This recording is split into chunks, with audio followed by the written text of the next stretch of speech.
Bismillahirrahmanirrahim. Assalamualaikum warahmatullahi wabarakatuh. Alhamdulillahirabbil alamin. Wa bihi nasta'inu ala umuri dunya waddin. Wassalatu wassalamu ala asyrafil anbiya'i wal mursalin. Nabiyina Muhammadin wa ala alihi wa sahbihi ajma'in. يا أيها الذين آمنوا اتقوا الله حق تقاته ولا تموتن إلا وأنتم مسلمون سبحانك لا علم لنا إلا ما علمتنا إنك أنت العليم الحكيم اللهم لا سهل إلا ما جعلته سهلا وأنت تجعل الحزن إذا شئت سهلا ما بعد. Bapak Ibu jamaah rahmatillah Allah SWT, pada siang hari ini kita akan membahas tema bagaimana kita menangkal kegelisahan dalam hidup. Karena dari analisa Al-Imam Ibn Hazm dalam kitab Al-Mudawa wal Mudara, beliau menyampaikan bahwa inti utama yang menjadi fokus manusia untuk dihilangkan dari dirinya itu adalah dia berusaha untuk menghilangkan kegelisahan, menghilangkan kecemasan. Karena ketika orang itu masih terkena penyakit atau terhinggapi kegelisahan atau kekhawatiran, maka di situ dia akan tidak bisa merasakan kebahagiaan yang sesungguhnya. Jadi kalau di sekolahan-sekolahan orang bekerja keras untuk mencari ilmu, untuk mengusir kebodohan, di kantor-kantor, di perusahaan-perusahaan, ya, di pasar-pasar, orang bekerja keras untuk mencari kekayaan guna mengusir apa? Kemiskinan. Nah, yang dikejar lagi oleh manusia, ketakutan apa? Takut nggak punya pasangan, ya, jomblo, atau single, sehingga dia berusaha untuk bagaimana untuk bisa mendapatkan pasangan. Kalau enggak, gelisah dia, sedih dia. Ya, bahkan ada orang yang kalau udah patah hati, susah sekali.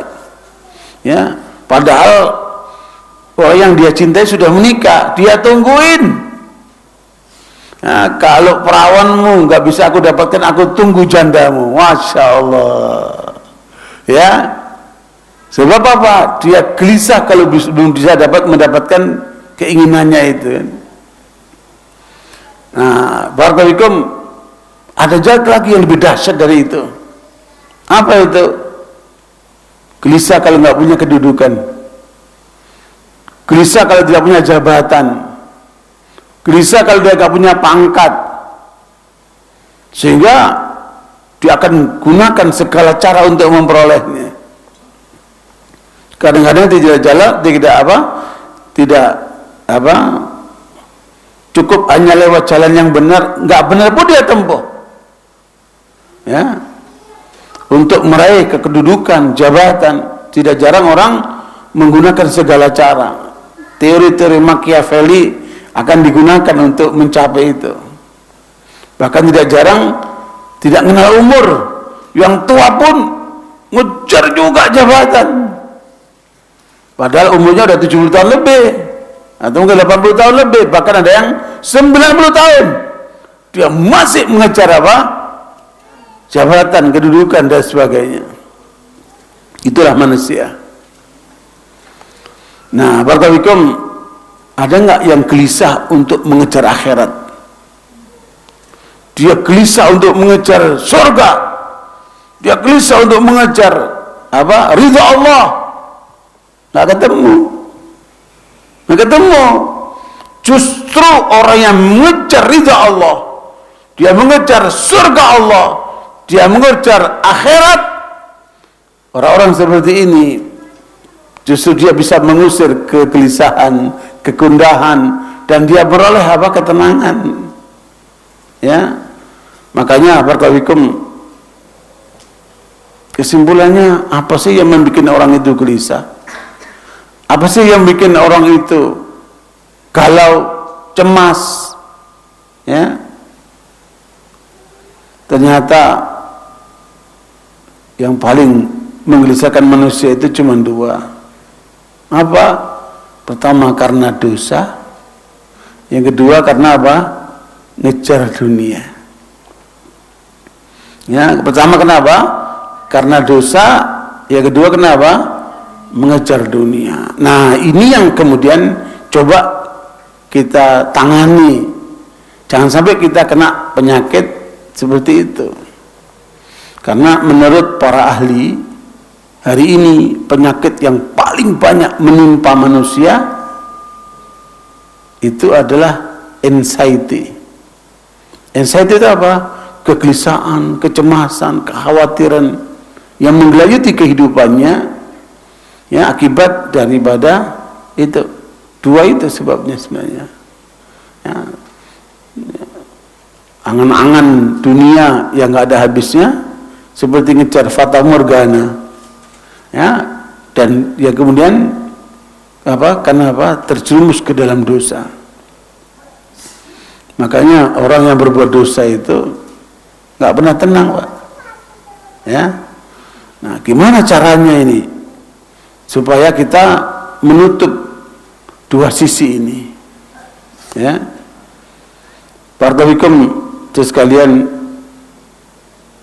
di dalam surat Az-Zumar ayat 22 itu Allah memberikan jalan buat kita supaya tidak galau, tidak gelisah, ya, tidak mengalami goncangan-goncangan jiwa, ya, termasuk nanti, Pak, itu apa? Takut mati.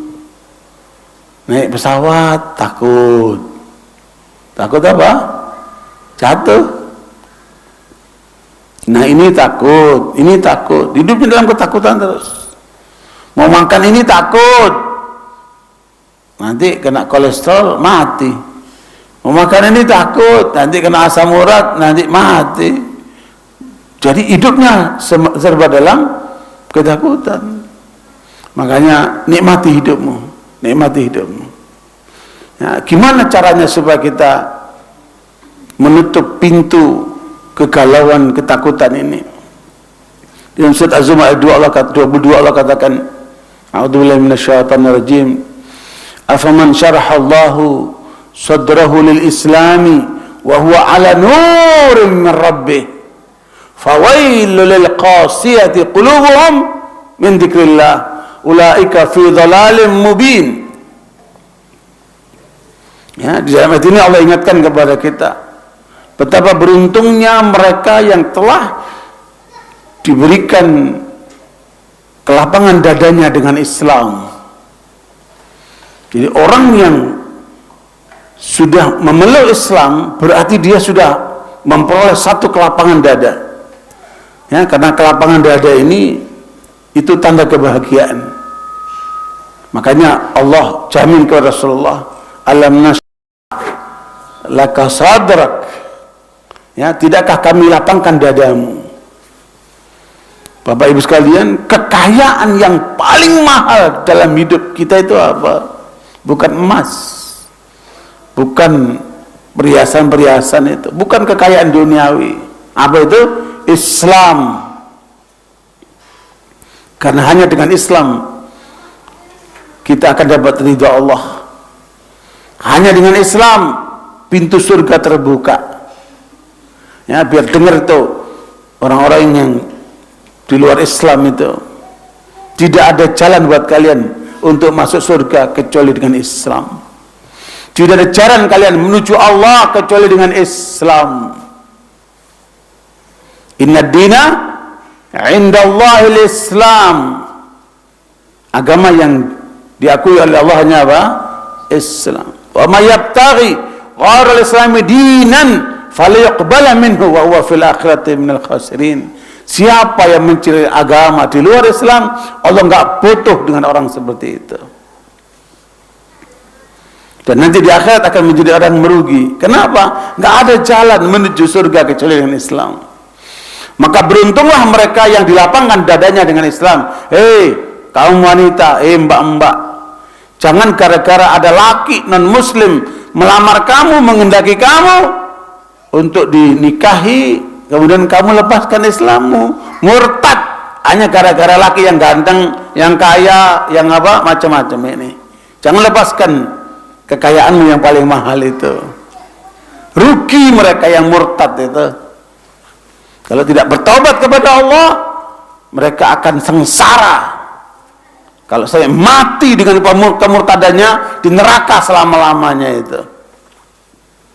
Innalladzina kafaru min ahlil kitabi wal musyrikina fi nari jahannam khalidina fiha ulaika hum syarrul bariyah.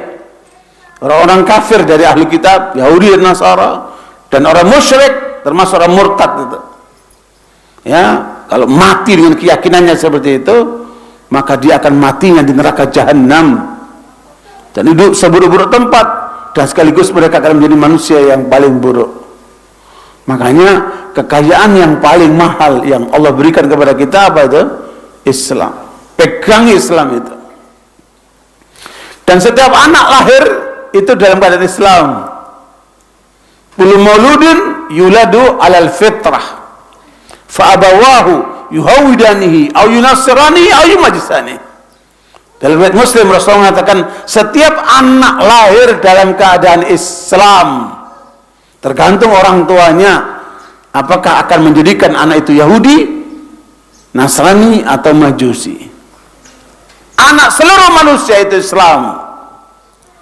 Sampai pada masa baligh, perempuan ditandai dengan mens, laki-laki ditandai dengan mimpi atau umur 15 tahun. Kalau kemudian dia meninggalkan Islam, murtad dia. Sehingga kalau mau masuk Islam harus mengucapkan 2 kalimat syahadat lagi. Ya, karena itu barakallahu ada ibu-ibu di depan saya mau menyatakan masuk Islam, bawa anak-anak kecil 3. Ya, saya Islamkan ibunya, anak-anaknya nggak perlu diislamkan karena sudah masih Islam dia. Ya, karena dia masih Islam. Barakallahu, makanya inilah kekayaan yang harus kita sadari, yang paling mahal dalam hidup ini. Dengan Islam itu dada ini menjadi lapang, kata Allah.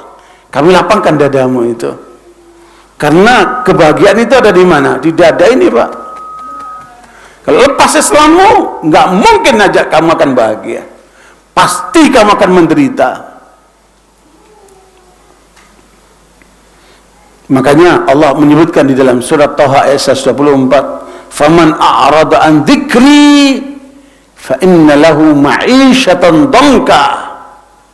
Siapa yang berpaling dari ajaranku ini, ya, jadi murtad dia, meninggalkan Islam dia, mengikuti agama lain, maka kata Allah, hidupnya pasti menderita. Hidupnya pasti gelap gulita. Meskipun rumahnya mewah, meskipun mobilnya banyak, meskipun asetnya melimpah, hidupnya akan terlunta-lunta dia. Seperti yang dialami oleh Steve Jobs. Kurang apa kayanya Steve Jobs itu kan? 67 triliun kekayaannya, tetapi dia menderita pada saat akhir hayatnya dengan penyakit yang tidak bisa digantikan. Ya, dan mati merana, tidak ada arti lagi semua kekayaannya. Begitulah yang dialami oleh Christina Onassis, wanita yang mewarisi kekayaan orang tuanya untuk 7 turunan nggak habis. Tetapi setelah dia menikah 3 kali, dia tidak merasa bahagia, cerai terus, cerai 3 kali. Akhirnya dia mati, bunuh diri, sambil meninggalkan secari kertas, "Saya bunuh diri karena saya tidak bahagia."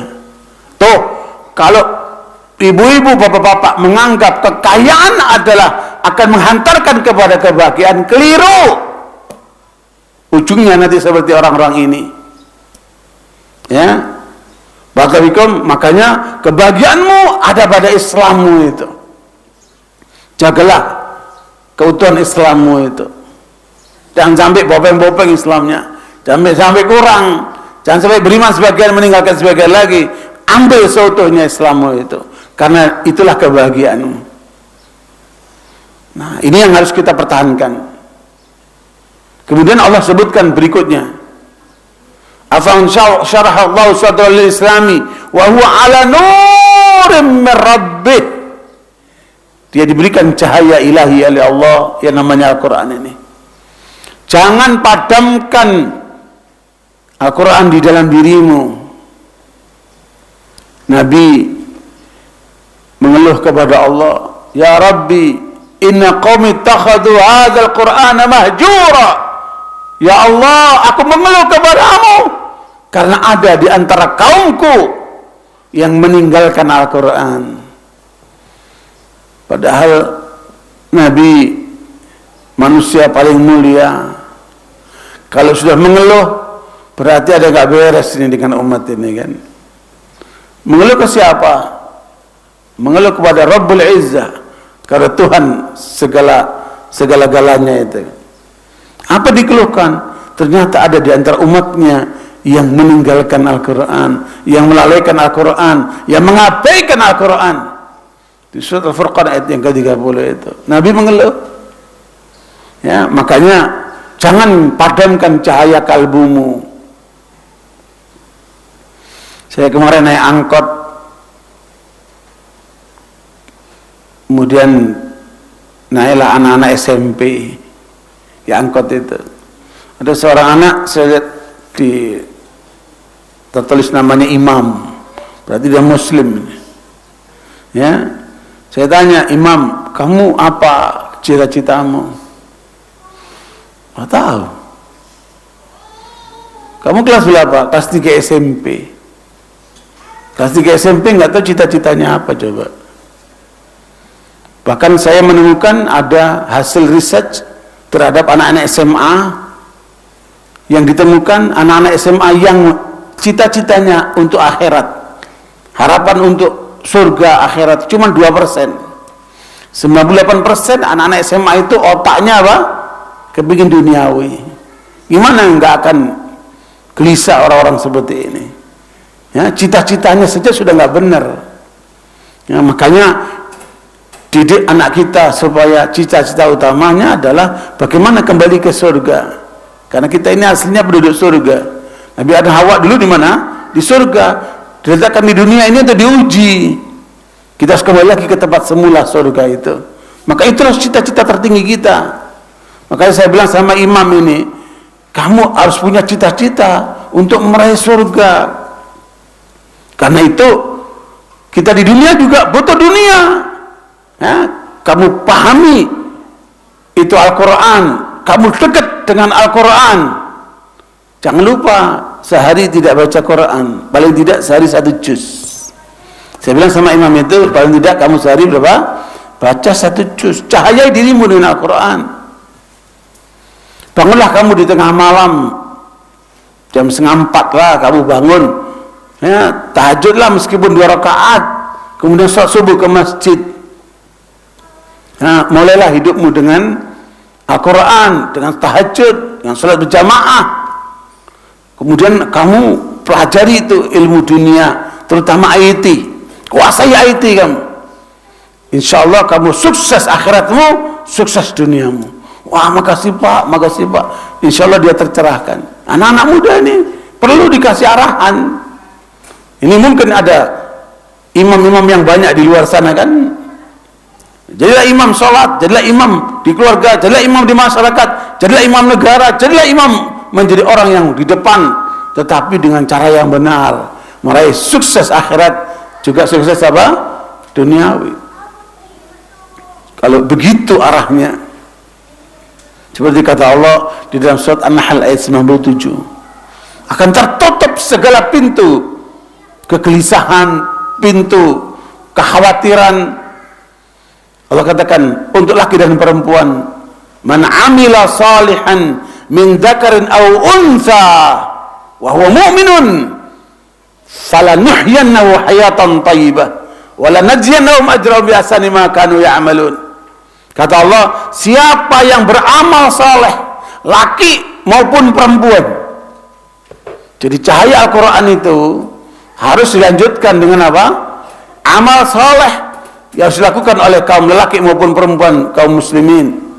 Wa mu'minun, dasarnya iman, tidak lepas dari keimanan, jangan jauh dari keimanan. Iman harus melahirkan amal saleh. Jadi iman itu bukan cuma angan-angan. Iman itu adalah dorongan, dinamo untuk menggerakkan kita beramal. Ya, dengan itu kata Allah, aku jamin dia bahagia dunia. Kata Ibnu Mas'ud, bahagia pertama ini akan ada diberikan di dunia. Makanya kalau Anda sebagai muslim tidak bahagia dalam kehidupan dunia ini, ada yang salah dengan Anda. Muslim harus bahagia dalam hidupnya. Itu ayatnya dijamin sama Allah. Falanuhyiyannahu hayatan thayyibah. Kami akan berikan dia kehidupan yang baik. Kehidupan apa ini? Dunia, kata Ibn Abbas. Wala najziyannahum ajrahum bi ahsani ma kanu ya'malun. Nanti kami akan balas amalnya nanti lebih baik lagi nanti di akhirat sana. Makanya orang muslim harus bahagia dunianya, harus bahagia akhiratnya. Kalian goyang hidup kalian dengan kesedihan-kesedihan, kekhawatiran, kecemasan-kecemasan. Ya, itu harus jauh dari orang muslim. Karena Allah jamin, kalau kita benar Islamnya, cahayai dirimu dengan Al-Quran. Makanya baca Quran, ya, minimal 1 juz sehari. Kalau bisa 10 juz, mantap. Ya, karena Nabi memberikan sabda tertingginya 10 juz sehari. Iqra'ul Qur'an fi 3, khatamkan Quran dalam 3 hari.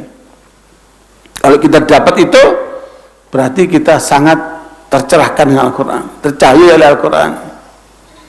Ya, makanya sekalian Allah mengatakan di awal surat Al-An'am, Alhamdulillahilladzi khalaqas samawati wal ard wa ja'ala adh-dhulumati wan nur thumma alladziina kafaru bi rabbihim ya'dilun. Segala puji bagi Allah yang menciptakan langit-langit dan bumi dan menjadikan kegelapan-kegelapan dan terang. Kegelapan disebutkan dalam bentuk jamak, plural. Ya, sementara cahaya disebutkan satu. Cuman sayang orang-orang kafir itu berpaling. Mereka meninggalkan Allah, mereka menyekutukan Allah, mereka kemudian menjauh dari Allah SWT.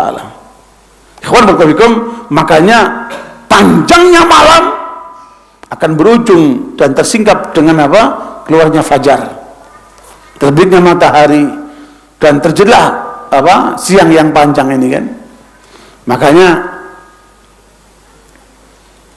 saya bilang sama kawan-kawan Palestina, Yahudi itu yang sekarang menguasai Palestina dengan congkaknya, dengan merasa kuatnya pasukannya, senjatanya, mereka tidak ubahnya seperti kelelawar-kelelawar, ya, itu kecoa-kecoa, ya, yang keluar dari kekotoran atau dari kegelapan. Kalau cahaya keluar, nyingkir dia.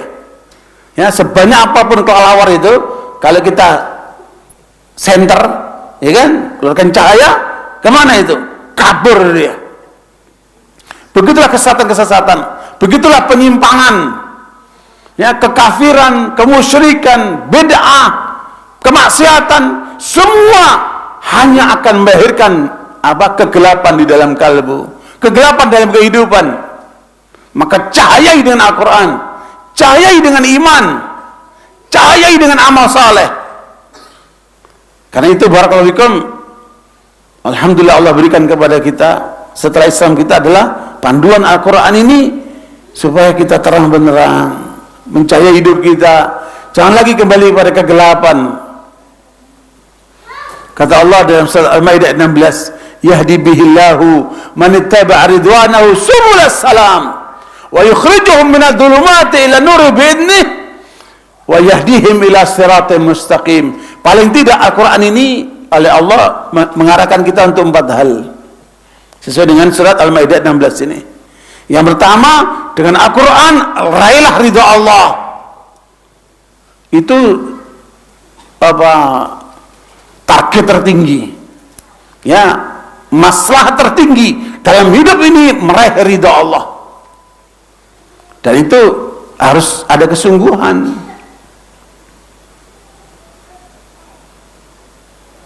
Sayang, kamu nyiapin makanan buat tamu, buat orang banyak, buat apa?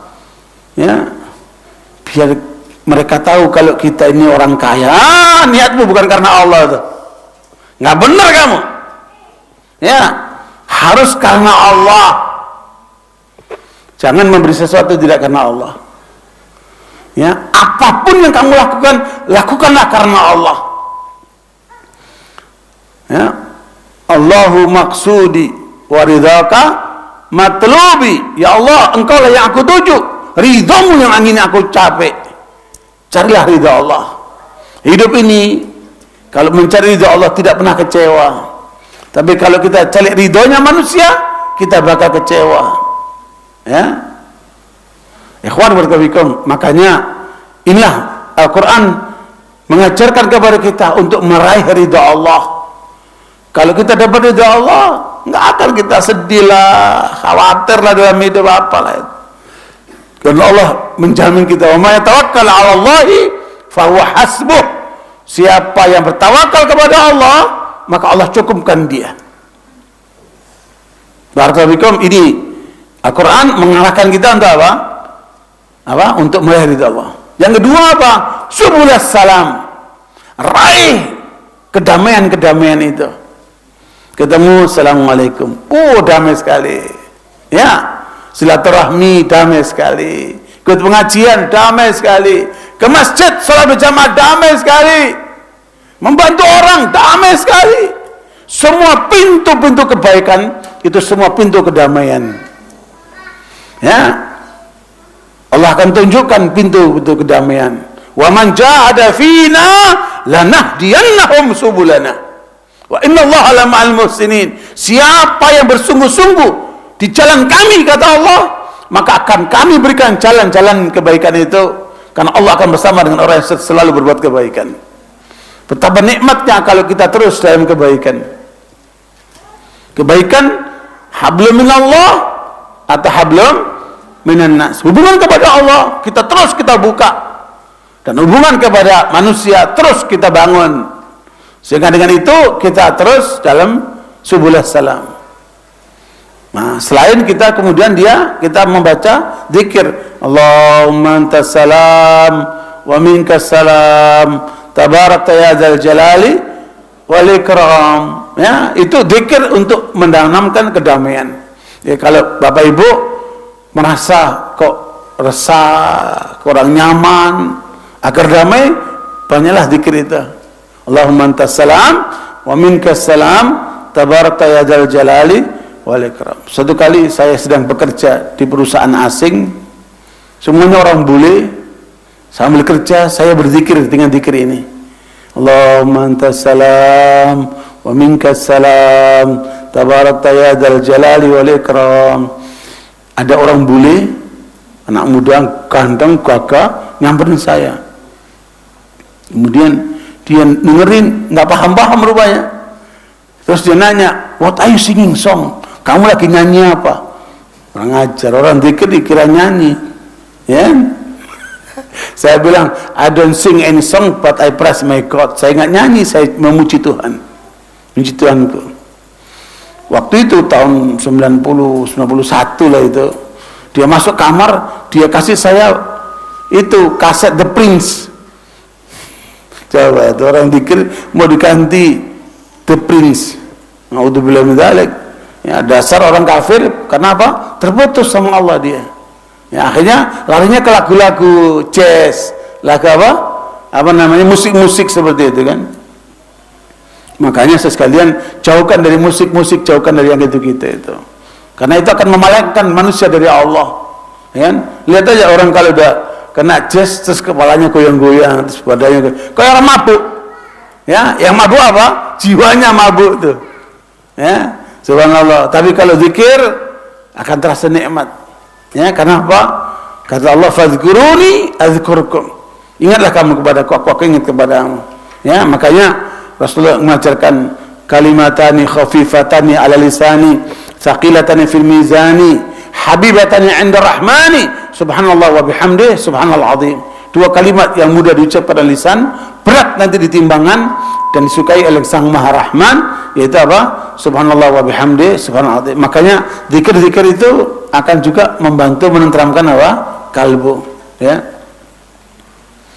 Ada juga berzikir sampai tidur. Ya. Khawanikum.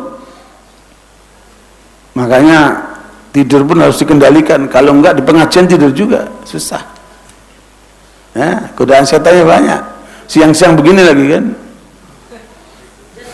Nah, Barakallahu ya, ketenangan itu ada pada apa? Zikrullah, mengingat Allah. Ya, karena itu Subulus Salam ini membuka apa? Ketenangan-ketenangan. Nanti kalau udah masuk surga namanya Darussalam. Surganya itu nama Darussalam. Ya, tempat kedamaian di sana. Kayaknya di surga itu yang ada hanya kedamaian. Pak Ustadz, nanti kalau di surga dapat suami yang itu juga bosan Pak Ustadz.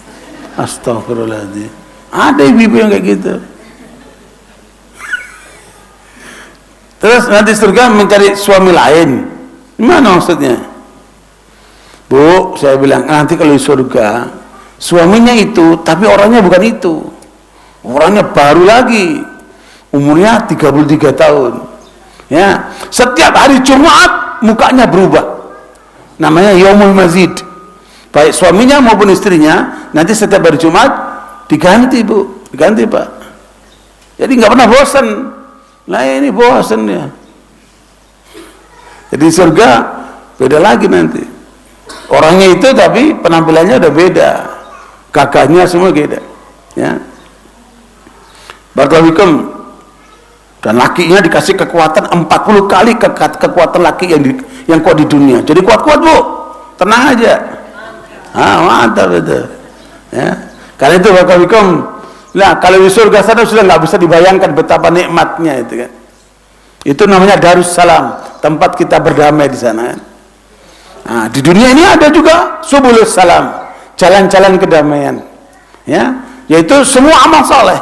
Semua amal soleh itu adalah jalan menuju kedamaian. Makanya banyak beramal soleh supaya kita apa? Damai, ya. Orang kalau berbuat baik itu kan dia akan apa? Merasa apa? Damai, tenang dia.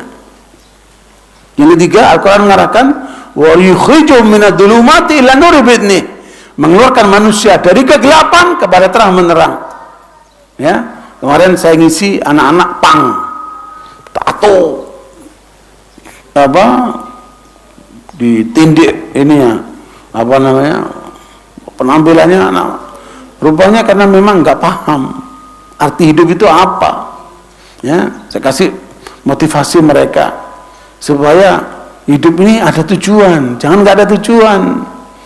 Kalau nggak ada tujuan kayak gitu tuh, nongkrong-nongkrong di jalanan, malak sono malak sini, apa itu? Nah, jadi sampah masyarakat nanti. Nah, justru kita adalah bagaimana bermanfaat buat masyarakat. Orang Islam itu memberikan manfaat kepada banyak orang, bukan mau merepotkan. Ya, karena itu kalau sudah taubat, kalau udah benar, nggak usah dibanggakan. Dulu saya preman, dulu saya tukang bunuh, dulu saya begini, nggak usah. Itu kebejatan, kemaksiatan, itu jahiliyah, nggak usah dibanggakan. Masih kita temukan banyak orang yang sudah taubat tapi masih membanggakan masa lalunya yang buruk itu. Nggak usah, ya, justru yang kita ingat kebaikan, jangan keburukan. Nah, barakallahu fikum sekalian, ini yang harus kita, makanya orang kalau udah berhijrah kepada Allah jangan kembali ke jahiliyah lagi. Kalau udah hijrah ke Islam jangan lagi kemana? Kepada maksiat lagi. Sudah, tekunin itu kebaikan, tekunin itu ketaatan, ya. Karena manusia ini kan dia berjalan di atas 3 rangkaian, ya. Idza un'ima syakar, kalau dapat nikmat dia bersyukur. Ya, kalau dapat nikmat bersyukurlah. Wa idza ubtuliya sabar, kalau diuji sabar. Karena hidup ini antara itu, kadang senang, kadang susah. Kalau senang bersyukur, kalau susah bersabar. Wa idza adnaba istaghfar, kalau terjerumus ke dalam dosa cepat sadari, tobat. Ya, minta ampunan, tobat, perbaiki. Begitu perolahnya itu. Berputarlah di atas tiga putaran ini kan. Mudah-mudahan dengan itu pintu-pintu kegelisahan itu akan kita tutup. Karena dosa-dosa ini harus kita tutup. Ya, pintu dosa ini kita tutup. Dosa itu apa? Dua, meninggalkan perintah, mengerjakan larangan, itu dosa. Ya, meninggalkan perintah, meninggalkan larangan. Perintah suami, cari nafkah yang halal, berikan istrimu, anakmu rizkinya halal, jangan kamu berikan yang haram kepada mereka. Nah, ini perintah yang harus jalankan. Ya, makanya supaya rumah tangganya benar. Umat Islam, jalankan sholat, jalankan puasa, tunaikan zakat kalau sudah mampu. Ya, berjihadlah jalan Allah, perintah-perintah itu. Wajahidu fillahi haqqa jihadi, berjihadlah kalian di jalan Allah dengan sebenar-benar jihad. Ini harus kita jalankan perintah-perintah itu. Wa qulu linnasi husna, bicaralah kepada orang dengan pembicaraan yang baik. Ya, barakallahu, makanya perintah-perintah Allah mari kita jalankan. Larangannya tinggalkan. Ya, larangannya tinggalkan. Jangan bohong, jangan makan riba, jangan mencuri, jangan berzina. Semua larangannya tinggalkan itu. Karena semua itu akan menjadi dosa. Nah, kalau perintah kita jalankan, larangan kita tinggalkan, maka kita akan jauh dari dosa. Nah, tinggal dosa itu ada dua. Ada dosa besar, ada dosa kecil. Intastaibu kaba'ira ma tunhauna anhu nukaffir ankum sayyi'atikum. Kata Allah, kalau kalian tinggalkan dosa-dosa besar, maka dosa-dosa kecil Allah akan ampunkan. Makanya ketemu sesama muslim, salaman, jabat tangan, assalamualaikum, jabat tangan, itu dosanya berguguran, Pak. Dosa apa itu? Dosa kecil. Kita wudu, dosa itu berguguran, Pak. Dosa apa? Dosa kecil. Kita sholat, Allahu Akbar, dosanya berguguran, Pak. Dosa apa? Dosa kecil. Karena Rasulullah mengatakan as-salawatul khams wal jumu'atu ila jumu'ah wa ramadan ila ramadan mukaffiratun fima bainahunna majtunibatil kaba'ir. Dari satu sholat ke sholat berikutnya, dari Jumat ke Jumat berikutnya, dari Ramadan ke Ramadan berikutnya, semua itu pengampunan bagi dosa-dosa kecil selama dosa besar dihindari. Berarti kalau dosa besar berarti apa? Butuh tobat. Karena tobat itu harus ada penyesalan, ya, harus kemudian meninggalkan perbuatan itu dan tidak mengulangi lagi, ya, supaya ada penyesalan. Jangan dosa besar malah dinikmatin, malah asyik, itu nggak benar itu. Tobatnya masih belum beres itu. Karena kalau orang bertobat berarti dia harus meninggalkan perbuatan itu, tidak mengulangi lagi. Dan kalau ada kaitan dengan orang lain harus dikembalikan haknya orang lain itu. Nah, dengan itu barakallahu, makanya kata Rasulullah dalam hadis qudsi, az-zulmu dzulumatun yaumal qiyamah. Ya, kezaliman itu, baik zalim kepada Allah atau zalim kepada manusia atau zalim kepada diri sendiri, akan menjadikan kegelapan-kegelapan di hari kiamat nanti. Ya, makanya semua dosa itu arahnya kegelapan. Makanya Rasulullah dalam Bukhari menyebutkan, setiap orang yang berbuat dosa maka titik hitam ada di dalam kalbunya. Semakin banyak dosa, semakin apa? Gelap kalbunya. Itulah kenapa ada orang datang ke pengajian tapi nggak masuk di dalam kalbunya. Tadi pengajian apa? Tahu tuh Ustaz ngomongnya panjang, dia nggak ada nangkep dia. Kenapa? Lepas dari kalbunya. Masuk, buk, lepas. Masuk ke dalam dunia, lepas. Kenapa? Terlalu banyak dosa dalam kalbunya sehingga nasihat-nasihat nggak bisa masuk. Ahlu so'alim, ya, omongan orang-orang seperti itu kan, dia nggak bisa menerima nasihat. Kenapa? Kalbunya itu mengeras, dia banyak dosa. Ya, itulah yang nanti kata Allah, fawailul lil qasiyati qulubuhum min dzikrillah. Celaka orang yang kalbunya mengeras dari mengingat Allah. Kenapa? Banyak dosa.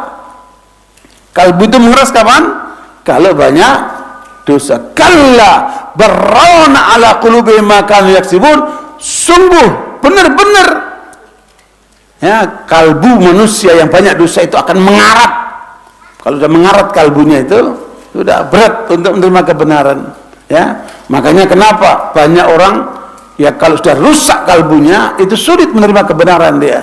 Ya, makanya barakallahu bersihkan kalbu ini dari segala dosa. Ya, wa man yu'min billahi yahdi qalbah. Orang kalau beriman kepada Allah, Allah akan apa? Berikan petunjuk kepada kalbunya. Dia bersihkan kalbunya ini. Nanti kita akan bicarakan bagaimana cara membersihkan kalbu ini kan. Barakallahu itu hal yang perlu diingatkan. Jadi apa? Ayat yang ke-22 surat apa Az-Zumar itu menjelaskan kepada kita, beruntunglah kita yang diberikan Islam, kemudian diberikan cahaya Al-Quran, dan kemudian diberikan apa? Tadi itu ridho Allah yang dia capai, jalan kebaikan yang dia tempuh. Ketika dia sudah meninggalkan jahiliyah menuju ke Islam, jangan kembali lagi. Dan yang keempat, wa yahdihim ila siratal mustaqim, dia akan diberikan selalu kepada petunjuk jalan yang lurus. Ya, jalan lurus itu cuma dua, Pak, ilmu dan amal. Ilmu dan amal. Nah, ini yang kemudian akan menutup jalan untuk dosa yang menyebabkan orang itu gelisah, khawatir dan takut.